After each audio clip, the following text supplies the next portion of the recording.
Dangers to avoid.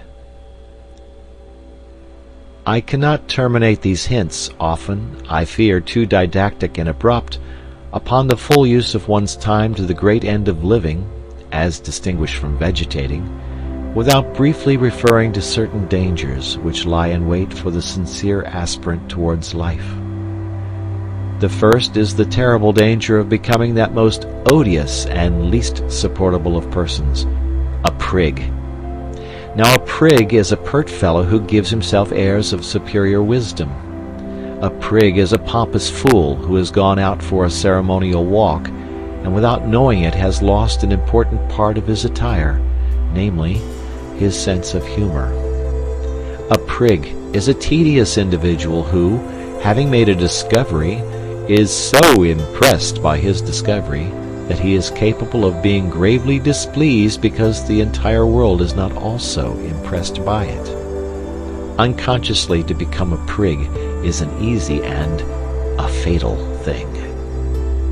Hence, when one sets forth on the enterprise of using all one's time, it is just as well to remember that one's own time, and not other people's time, is the material with which one has to deal.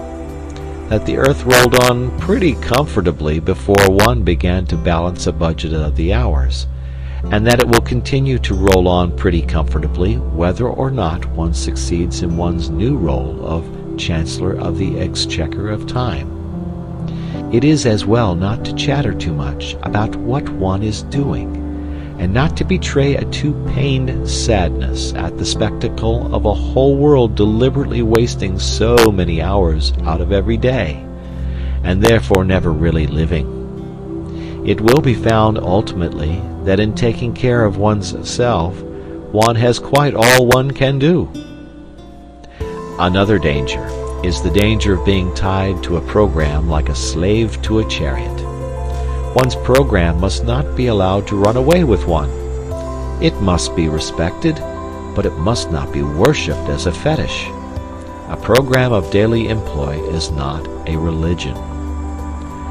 This seems obvious, yet I know men whose lives are a burden to themselves and a distressing burden to their relatives and friends, simply because they have failed to appreciate the obvious. "Oh, no!" I have heard the martyred wife exclaim. "Arthur always takes the dog out for exercise at 8 o'clock, and he always begins to read at 8:45, so it's quite out of the question that we should," etc., etc. And the note of absolute finality in that plaintive voice reveals the unsuspected and ridiculous tragedy of a career.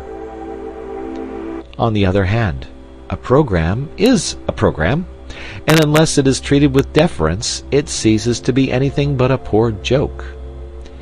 To treat one's program with exactly the right amount of deference, to live with not too much and not too little elasticity, is scarcely the simple affair it may appear to the inexperienced. And still another danger is the danger of developing a policy of rush, of being gradually more and more obsessed by what one has to do next. In this way one may come to exist as in a prison, and one's life may cease to be one's own. One may take the dog out for a walk at 8 o'clock, and meditate the whole time on the fact that one must begin to read at 8:45, and that one must not be late.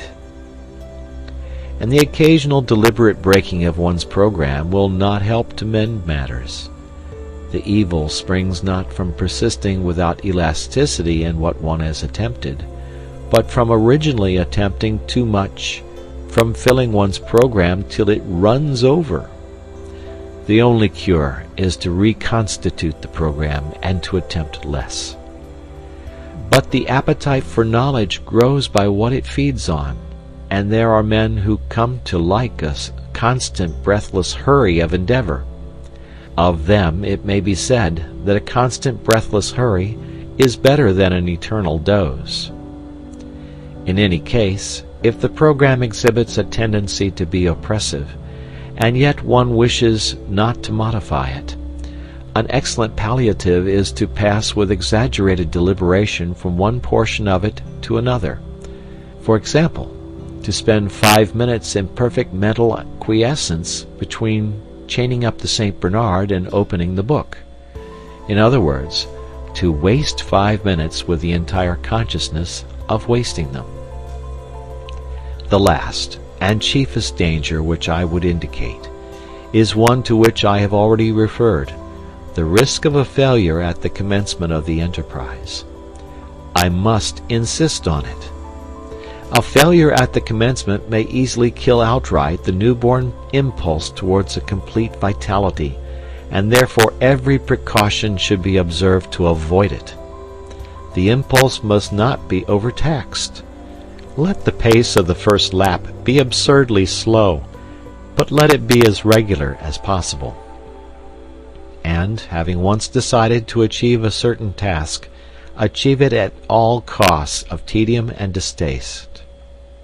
The gain in self-confidence of having accomplished a tiresome labor is immense. Finally, in choosing the first occupations of those evening hours, be guided by nothing whatever but your taste and natural inclination. It is a fine thing to be a walking encyclopedia of philosophy. But if you happen to have no liking for philosophy, and to have a like for the natural history of street cries, much better leave philosophy alone and take to street cries. End of chapter. End of book. Thank you for listening.